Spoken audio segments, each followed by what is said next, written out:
So mga paps, andito nga po tayo ngayon sa may Kiko Rosa, no, sa Dasmariñas. Ang pakay nga po natin ngayon is itong San Jose, no? San Jose Kiko Rosa Diversion Road, o yan nga po yung Dasmariñas General Trias Diversion Road. Sisilipin po natin yung isang bahagi doon na ginagawa sa diversion road na yan mga paps, kasi may nakita nga po tayong lusutan doon, ano, and worry nga po based on our research ay yung lusutan na nga po na yon is lalabas din ng ito, park lane to mga paps, no? And then maaaring tumugtong nga po dyan sa Minami Residences palabas ng Arnaldo Highway, no? Kasi sa may Minami Residences mga paps, merong ginagawang tulay dyan which is I guess yun yung magiging access nya to divert nga yung traffic coming from Dasmariñas sa may Sabang, San Jose, diretso na ng Arnaldo Highway.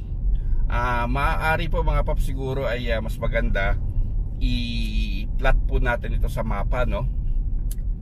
Unfortunately, hindi natin ma-access yung tulay dyan sa Minami Residences at bawal pa pupuntahan at hindi nga rin po siya ma-access pa dahil maputik pa mga paps. And aside from that, syempre for security ay bawal nga po siya malapitan.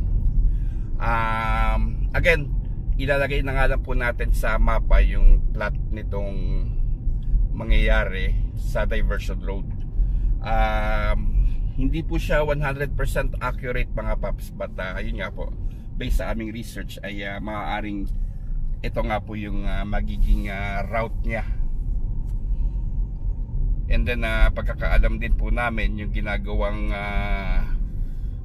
isa pang diversion road dyan dito sa San Jose Diversion Road ay dadiretso na nga rin po yan ng open canal, no? Sige, silipin natin yan mga paps.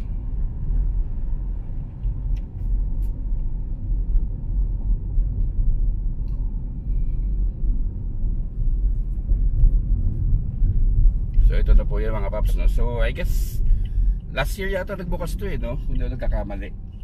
Yeah, parang last year nga mga papi.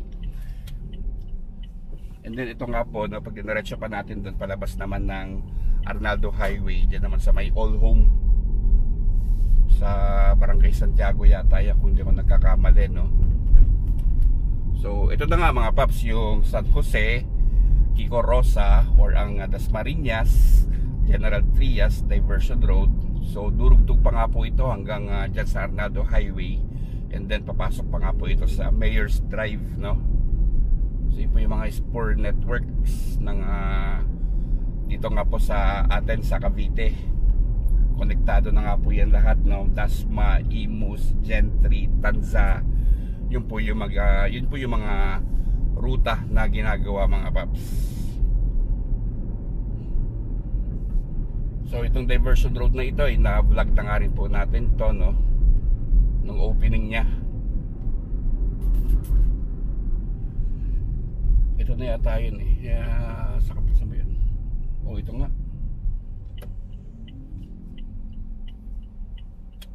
Yan, pag diretso mo yung mga paps doon, labas mo ay sa Placido Campus na, no, Dasmariñas, sa may Fiat Lux Academy.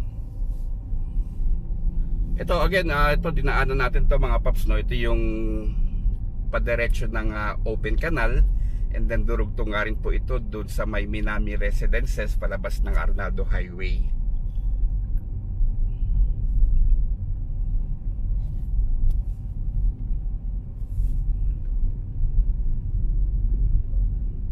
Ito, so mukhang hanggang dito pa lang siya mga paps. Mukhang makakababa pag tatawirin yata dito. Diretso natin na konti.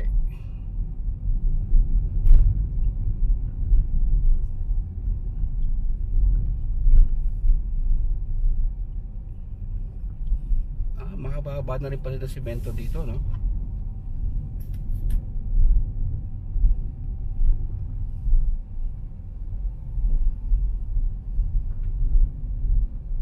So yun po yung kabilang lane niya sa kabilang side, no?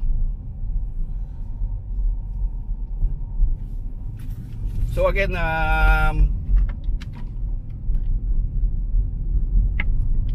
ipa-plot na nga lang po natin to sa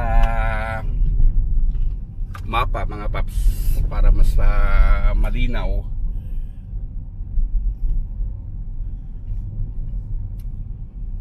Ayun, ginagawa na rin yung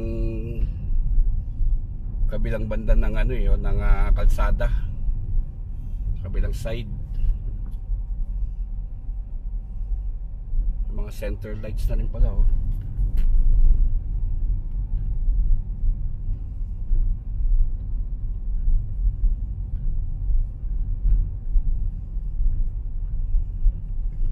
Yun, so hanggang dito pa lang po siya mga paps, mga dead end pa.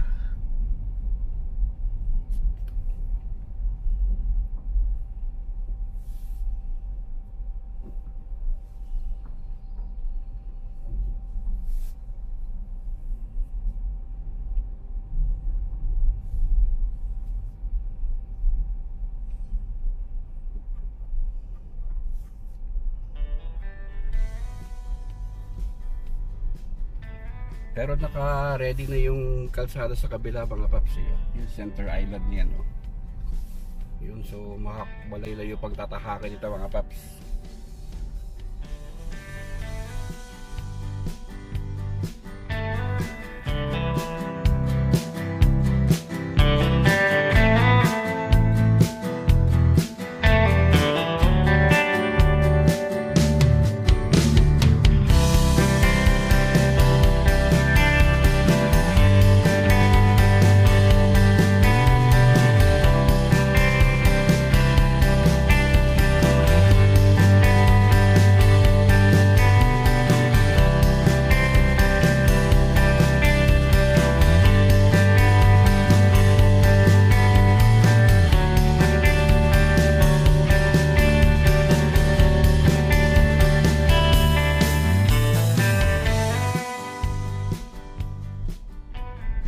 So sa ating pagbabalik nga mga paps, mukhang ito na nga talaga yung magiging isa pa sa mga road networks or connectivity ng Dasmariñas. Tulad nga po na sabi ko, ipaplot ko na nga lang po sa mapa yung possibility ng lalabasan nito sa papunta ng Arnaldo Highway. And then maaari nga rin po itong kumonekta na diretso dyan sa tawag dito, open canal, no? So we're guessing na through Park Lane subdivision nga po ito mga paps, yung mga dadaanan niya.